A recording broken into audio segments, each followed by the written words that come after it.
நான் சொல்லுகிற ராஜாதி ராஜா சொல்லுகிறார், உங்க எல்லாருக்கும் கடற்கரையை போல் உள்ள சேனைகளை இந்த யோசுவாவுக்கு கொடுத்து அவனுக்கு முன்னும் பின்னும் காவலராய் இருந்தது போல ஒவ்வொரு நாளும், ஒவ்வொரு நிமிடமும், ஒவ்வொரு மணித்துளிகளிலும் உங்களுக்கு ஒரு மகா சேனையை கர்த்தர் தந்து வைத்திருக்கிறார் என்பதை மறந்துவிட வேண்டாம்.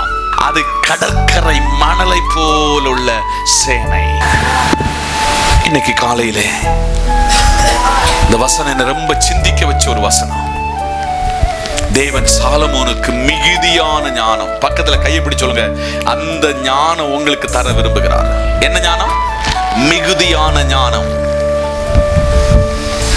மிகுதியான ஞானம் எந்த அளவு தெரியுமா? கடற்கரை மணலை போல, கடற்கரை மணலை போல உங்களுக்கு ஞானத்தை தர விரும்புகிறார். அதனால காலையில எந்திக்க சொல்ல ஒரு ஜெபம் சொல்லணும். ஆண்டவரே, இன்னைக்கு நான் வேலைக்கு போறேன், இன்னைக்கு பலரை பார்க்க போறேன், என் தொழில் சம்பந்தமாக, என் வியாபாரம் சம்பந்தமான, என்னுடைய டீச்சிங் சம்பந்தமான பலரை பார்க்க போறேன். சாலமோனுடைய ஞானத்தை எனக்கு தாரும் ஆண்டவரே.